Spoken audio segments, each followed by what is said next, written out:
Hi, I'm Gabe Esparza, Secretary of the Department of Administration. Here are a few highlights from the month of July. At the beginning of the month, we welcomed the newest class of the Lady Cardinal Mentorship Program.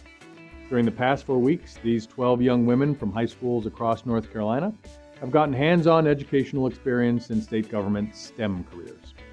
They have visited departments and teams from across state agencies, received professional development training, and presented their suggested plans for improving North Carolina's housing options to combat the housing crisis. We are so proud of the Lady Cardinals' dedication, curiosity, and desire to learn. We also said goodbye to this year's State of North Carolina interns during a reception at the North Carolina Executive Mansion.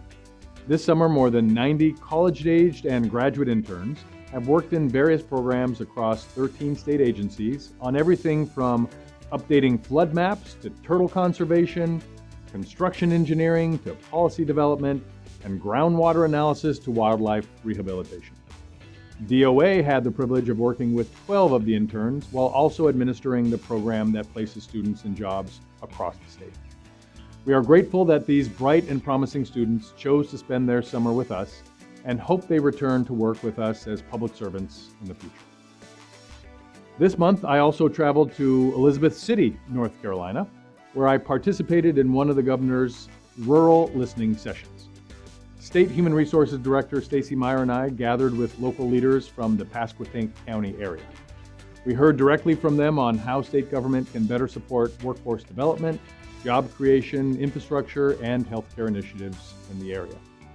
It was a great discussion, and the collective wisdom of the participants adds to our understanding of the needs of rural North Carolina communities.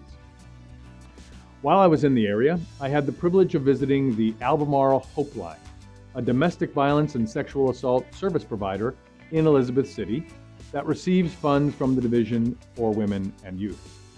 I spoke with the director about challenges she faces providing these essential services in northeastern North Carolina. We had a meaningful discussion about how the Division for Women and Youth can continue to support their work.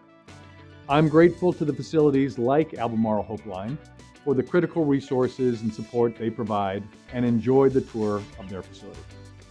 The Council for Women also received a special visit from Congresswoman Deborah Ross, who presented them with a commemorative 250th anniversary United States flag. Congresswoman Ross presented the flag in recognition of the work the Council has done to make our country what it is today. Afterwards, Congresswoman Ross met with the Council for Women leaders on their recommendations for improving the lives of women across the state. July 1st was National Postal Workers Day, so DOA took this opportunity to celebrate the hard work of our Mail Service Center employees. This team saves state agencies time and money by delivering letters and packages each weekday to state and local government agencies in all 100 counties of North Carolina. Today and every day, we thank the Mail Service Center team for their dedicated work. DOA always strives to train our employees with the latest equipment and technology.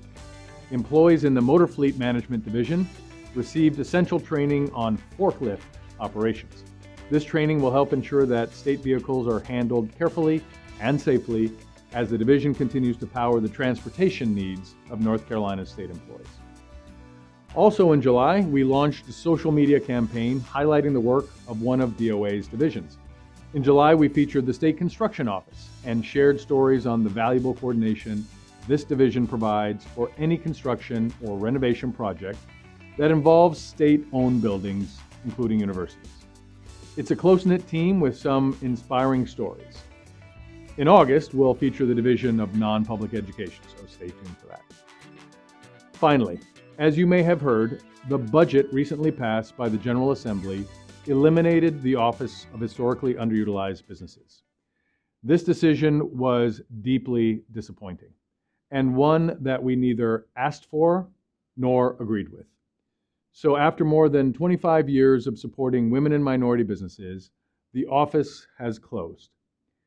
We honor the hard work of dedicated Hub employees, past and present, who created opportunities for women and minority businesses to compete for state contracts.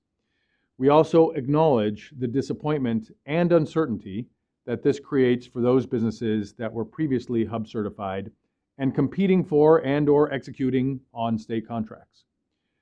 Our commitment to providing North Carolina businesses with opportunities to compete for state contracts will now focus exclusively, but broadly, on small businesses. We'll have more to say on how this happens in the next weeks and months to come, so stay tuned.